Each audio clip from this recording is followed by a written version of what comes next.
चल पड़ा है, जिसने निश्चय कर लिया है कि इसी जन्म में मुझे प्रिया प्रीतम की प्राप्ति करनी है, वो साधु ही हो गया। वो चाहे पैंट शर्ट में हो, चाहे वो धोती कुर्ता में हो, साधु का तात्पर्य उसके स्वभाव से है।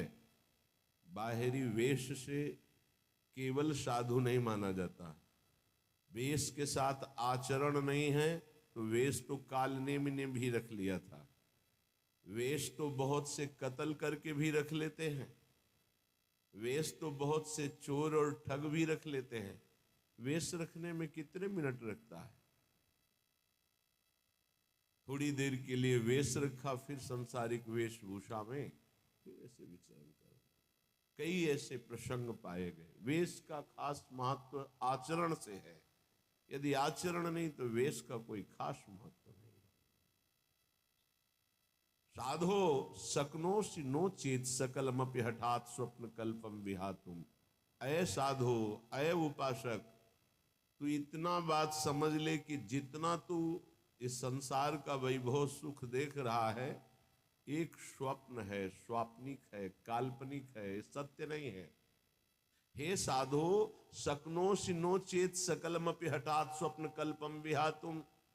यदि तुम मेरी बात मान सको और ऐसा कर सको, क्या ये जितनी भी भोग सामग्री, जितने भी भोग प्रक्रियाएं, जितना भी वैभव, ये एक स्वाप्निक है। श्रीपाद जो कह रहे हैं वो भगवान शंकर पहले ही बोले, उमा कहूँ मैं अनुभव अपना, सत हरि भजन जगत सब सपना। बड़े बड़े महापुरुषों ने कहा, आ ब्रह्म स्तंभ पर्यंतम सर्वम मायामयम जगत सत्यम सत्यम पुनः सत्यम हरेर नामैव केवलम। भगवान नाम केवल सत्य और सब झूठा है। ये जो आज दिखाई दे रहा है कल नहीं रहेगा, जो कल नहीं था वहां आज कुछ और दिखाई दे रहा है।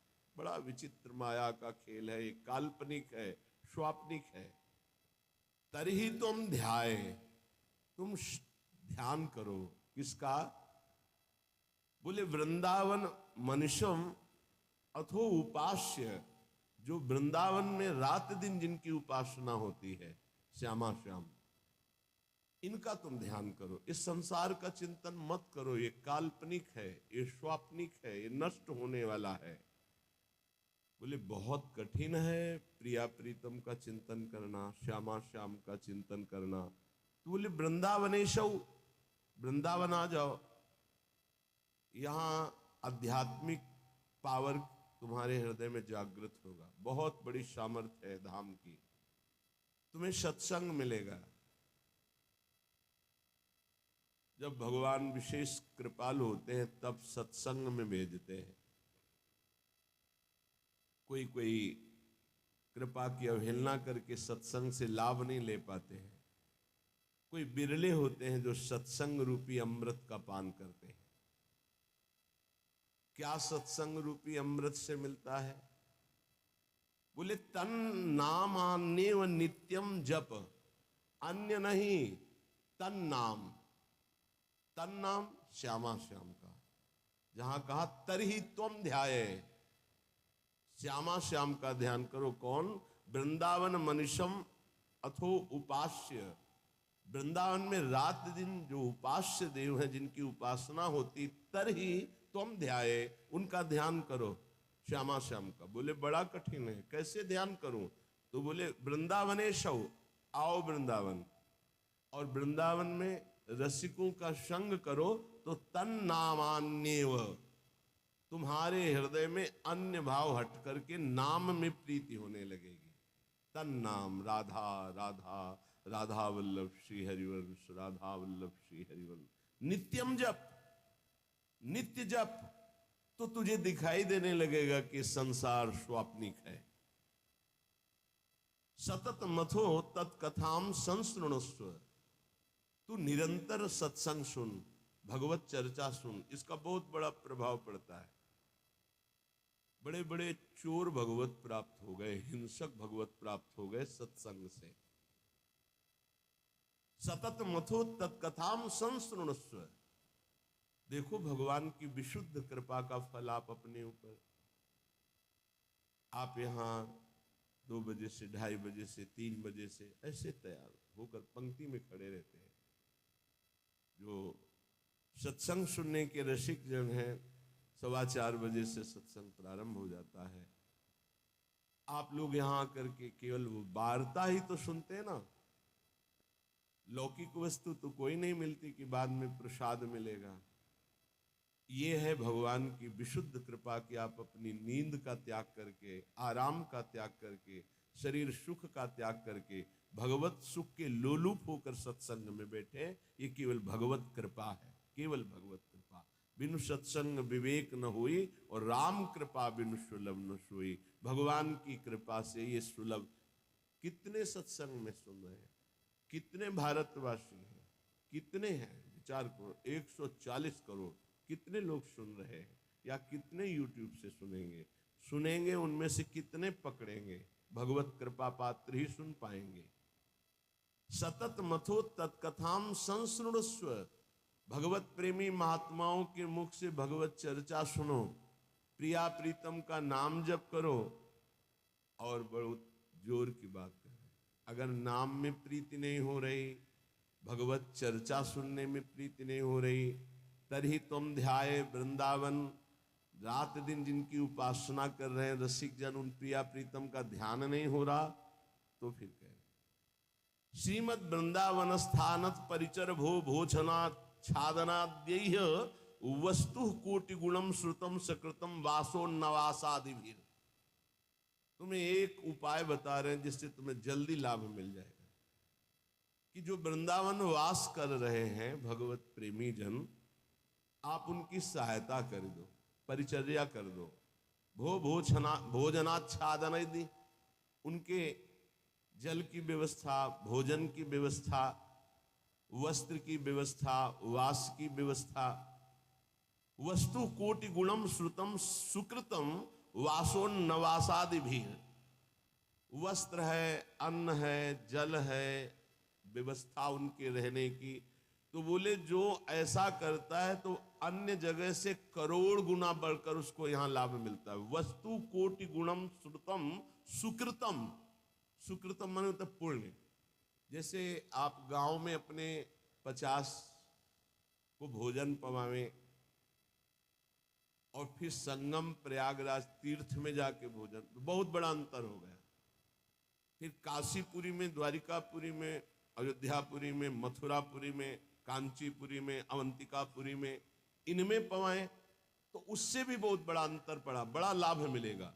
लेकिन श्रीधाम वृंदावन में यदि वास करने वाले जन हैं, उनको भोजन है, वस्त्र है, उनके वास की व्यवस्था है, तो वस्तु कोटि गुणम श्रुतम सुकृतम वासोन्नवासादिभिर परिचर भोजनाच्छादनाद्यैः। उनकी परिचर्या, उनकी सेवा, भोजन है, जल है, वस्त्र है, आदि आदि जो उनकी वास में सुविधा देता है, बोले करोड़ गुना उसको लाभ हम प्राप्त होता है। वस्तु कोटि गुणम, 1 रुपया का करोड़ रुपया। ये किसको? जो अपनी वस्तु दान करता है।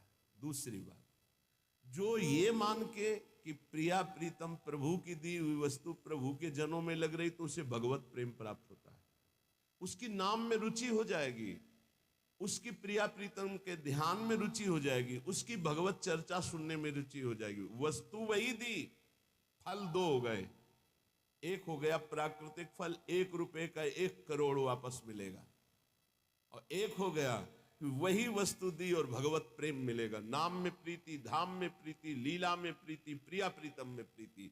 पर एक अपना मान करके अर्पित करता है कि ये मेरी संपत्ति मैं दान कर रहा हूं, तो उसे करोड़ गुना बढ़कर मिलेगा। और एक तो दियम वस्तु गोविंदम तुभ्यमेव समर्पये, हे प्रभु आपकी दी वस्तु आपको समर्पित कर रहा हूं। इससे उसे भगवत आराधना में रुचि प्रकट हो जाएगी, जो अत्यंत दुर्लभ बात है। यदि वो वृंदावन वास नहीं करता और वो वृंदावन वास की व्यवस्था करता है, वृंदावन वासियों की जो विरक्त भाव से वास कर रहे हैं, जिनके जीवन का उद्देश्य प्रिया प्रीतम है, उनके वास की व्यवस्था में कुछ सहयोग करता है, तो बोले तीर्थे वासी तुम स्वयं ही तरति दौतौ सा यत तारयेत। उसको डबल लाभ मिलता है। क्या? वो स्वयं तरता है, अपने परिवार को भी तार देता है। वृंदावन वास नहीं हो पा रहा तो भी उसे वास करने वाले से बढ़कर लाभ मिल रहा है, क्योंकि वास करने वालों की व्यवस्था कर रहा है वो। पर देखो, दो प्रकार का लाभ होता है, एक होता है लौकिक लाभ, एक होता है पारलौकिक लाभ। यदि आपने पारलौकिक लाभ का संकल्प करके संतों की सेवा शुरू की है तो खेल कुछ और होगा, जिसे तुम पहले समझ लो। और अगर लौकिक लाभ के लिए शुरू किया है तो खेल कुछ और होगा, उसको पहले समझ लो। एक पूज्यपाद उड़िया बाबा जी के निज जन हमें 25 वर्ष पहले मिले थे, महाराष्ट्र के थे वो, बाबा से संबंध रखते, परिक्रमा में मिले, बड़ा आनंद मिला क्योंकि अपने प्राण प्रिय बाबा के जन थे। तो उन्होंने घटना सुनाई चलते चलते, पानी घाट से लेकर चामुंडा मोड़ तक चर्चा ये चली थी। तो उनका बड़ा दिव्य धाम है, यहाँ के वासियों की सेवा का बड़ा दिव्य फल है। वो प्रसंग वशात याद आ रही, सत्संग में एक दो बार सुनाया, पकड़ पाओगे तो याद आ जाएगा। तो एक बड़े धनी मानी दिल्ली के जन थे, घटना थी, फैक्ट्रियां थी, खूब धन, अकेला लड़का सब। उनको कहीं संतों के संग से इस बात लाभ की सुनने को मिली कि वृंदावन के विरक्त रसिकों का अगर सेवन किया जाए, सेवा की जाए, परिचर्या की जाए तो बहुत जल्दी लाभ मिलता है। तो उन्होंने प्रार्थना की वृंदावन में आकर कि कैसे सेवा की जाती, मुझे तो पता ही नहीं। तो उनका संतों को निमंत्रण दो और सुंदर भोग पवाओ, और उनको वस्त्र है, भेंट है, जो उनका आप कर सकें, फल फूल। अच्छा, ऐसा। तो उन्होंने पूछा कि आप चाहते क्या हो? तो उनका भगवान की प्राप्ति। बोले होश में बात करना, आप जो बात कर रहे हो बहुत बड़ी बात है, पीछे मत हटना। तो उनका प्राणों की बाजी लगाकर, भाई इस बात की पूर्ति के लिए हम तैयार हैं कि मुझे भगवान चाहिए, तय करो साधु सेवा और तुम्हें भगवान मिलेंगे पक्का। अब वो वृंदावन के प्रेमी जनों की सेवा करते, 100-500 संतों को निमंत्रण देते, सब पवाते। धीरे धीरे इतना संतों से प्रेम हो गया कि प्रार्थना की कि दिल्ली में हमारे घर को पावन करो। तो प्रति महीने बस लाते, 2 बस, उनमें संतों को बैठालते, बहुत उत्सव मना करके वहां ले जाते, पवाते, अच्छी भेंट, कपड़ा लता, फिर उनको यहाँ छोड़ने आते। ऐसा चलने लगा। वृंदावन में तो सेवा करते ही खूब धन था, वो अपने घर भी ले जाते। एक दिन यही रमण रेती में बस खड़ी थी, ये घटना कोई कथा नहीं, यही रमण रेती में बस खड़ी थी। एक विरक्त संत जो कभी वृंदावन से बाहर ही नहीं जाते थे, कभी निमंत्रण में किसी के नहीं जाते थे, भिक्षावृत्ति से जीते, वो जाके बैठ गए। तो जब सब संतों ने देखा, कहा बाबा तुम्हें पता है ये दिल्ली जाएगी बस और वहां निमंत्रण है? कुछ नहीं बोले, बैठे थे। सबने सेठ से कहा तुम्हारी साधु सेवा सफल हुई। ऐसे विरक्त जो किसी का भी प्रतिग्रह नहीं लेते, भिक्षावृत्ति से जीते हैं, ऐसे अकिंचन महापुरुष पता नहीं क्यों, कौन सी कृपा उदय हुई कि वो आपके घर दिल्ली आए हुए। वो बैठे पंगत में, पाए, और जब वो सामने भेंट देने आए तो बोले ये भेंट लेने नहीं आया हूं, तुझे लेने आया हूं, चल वृंदावन। उनका बाबा मैं तो वृंदावन जाता ही रहता हूँ। और वो बस चल वृंदावन, चल वृंदावन। तो बाबा वो तो वृंदावन जाता ही रहता हूँ, अभी चल सकता हूँ आपके साथ। पर वो और उत्तर नहीं, चल वृंदावन। अब संतों की एक अलग भाषा होती, उसे समझना कठिन। भेंट नहीं ली, चल वृंदावन, सबको भेंट दी, फिर सब बैठे, विदा हुए, आए। उसी दिन एक्सीडेंट हुआ और उनका पुत्र राधेश्याम। अब हाहाकार मच गया, क्योंकि वही उनके ऐश्वर्य का अधिकारी था। भारी अंदर उच्चाटन पैदा हुआ, कुछ अच्छा न लगे। साधु सेवा, भगवत भाव सब पानी में। बड़ा निष्ठा रखना मुश्किल है। जब ये खबर वृंदावन आई तो वही संत गए जो हमें चर्चा, और जाकर उसे कहा कि ए भाई, वो ऐसे नहीं आए थे, वो जो विरक्त आए थे, वो आपको भगवान की प्राप्ति कराने आए थे। चलो वृंदावन, आप अश्रद्धा मत करो, ये आपके लिए बहुत बड़ा योग बना है, तुम्हारा पुत्र भगवत प्राप्त हो गया है। शरीर पूर्व प्रारब्ध कर्म के अनुसार एक्सीडेंट से छूटा, पर वो भगवत प्राप्त हुआ। शरीर का हेतु जो छूटने का होता है बड़े बड़े महापुरुषों को होता है। जैसे पूज्य बक्सर वाले मामा जी, बड़े महापुरुष, भगवत कीर्तन होते हुए जा रहा था और एकदम एक्सीडेंट हुआ और बोले राधा, बरसाने से दर्शन करके जा रहे थे कहीं भगवत संगोष्ठी में, शरीर पूरा। तो शरीर का हेतु पूरा होना उसकी गति से मतलब नहीं रखता। बोले तुम्हारा पुत्र परम गति को प्राप्त हुआ है। अब वो सब मिटिया मेट कर दिया, सब बेच बाच करके सब संतों में बांट दिया, और वृंदावन आकर पति पत्नी भगवत प्राप्त हो गए। वो बात उन संत भगवान ने सुनाई। ये कब होता है? डरना मत, मुझे भगवान चाहिए, मुझे भगवान चाहिए। क्यों? ये भगवान चाहने वालों के साथ ऐसा क्यों होता है? क्योंकि ये भगवान ही सब रूपों में है। वो कहते हैं मेरे इन रूपों को तो तुम्हें पसंद, आओ मेरे सच्चिदानंद रूप में आओ। तो सबकी ममता ताग बटोरी तुम नहीं कर सकते, वो बटोर लेते, आओ मेरे सिवा रह नहीं गया कोई।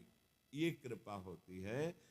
हे युधिष्ठिर, जिस पर मैं कृपा करता हूं उसका सबसे पहले प्रियजनों से वियोग कराता हूं और धन का अपहरण कर लेता हूं, और किसी का भी किसी योग्य न रखकर, किसी काम लायक न रखकर उसे ऐसा कर देता हूं कि सिर्फ मेरा ही भरोसा, मेरा ही आश्रय। तो एक शब्द में कहा, उसका सर्वनाश कर देता हूं।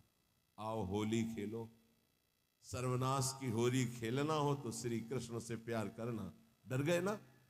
डरना मत।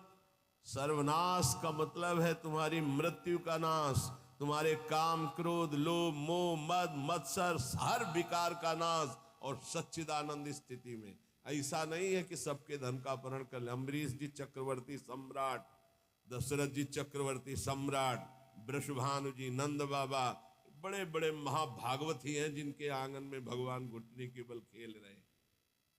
कभी कभी भक्तों की अनेक जन्मों के संस्कार को भस्म करते हुए माया समेट लेते हैं। यही माया है, मैं और मोर तोड़ते माया। तो यहां कह रहे हैं जो अपनी वस्तु मानकर दान करता है उसे करोड़ गुना बढ़, ये अच्छा लगता है, ये अच्छा लगता है। एक देव करोड़ भंजाओ, और दूसरा है आपकी वस्तु आपको समर्पित, वो सीधे आपको प्राप्त करेगा प्रभु को। अनंत काल तक के लिए महान वैभव संपन्न सुख संपन्न प्रभु के समीप, जो हमारे प्रीतम है, जिनके हम अंश है, वास्तविक जो हमारे संबंधी है। ये तो सब संबंध का नाटक है, वास्तविक सत्य संबंध हमारा प्रभु से है। तो श्रीपाद कह रहे, बहुत सुंदर उपाय बता रहे, साधु सकनो से, यदि तुम ऐसा कर सको, संपूर्ण संसार स्वाप्निक है, इसका त्याग कर प्रिया प्रीतम का ध्यान करो। बोले बड़ा कठिन, कैसे करूं? बोले आओ वृंदावन रसिकों का संग करो, तन नाम जप, उनका नाम जप करो, नाम कीर्तन करो, लीला कथा सुनो, तुम्हारी प्रीति हो जाएगी प्रिया प्रीतम में। बोले बहुत कठिन है, इसमें भी मन नहीं लगता। तो फिर ऐसा करो, जो वृंदावन वासी विरक्त जन, उनको भोजन कराओ, उनके वस्त्र की व्यवस्था करो, उनके वास की व्यवस्था करो, उनके वास की सुविधा दो।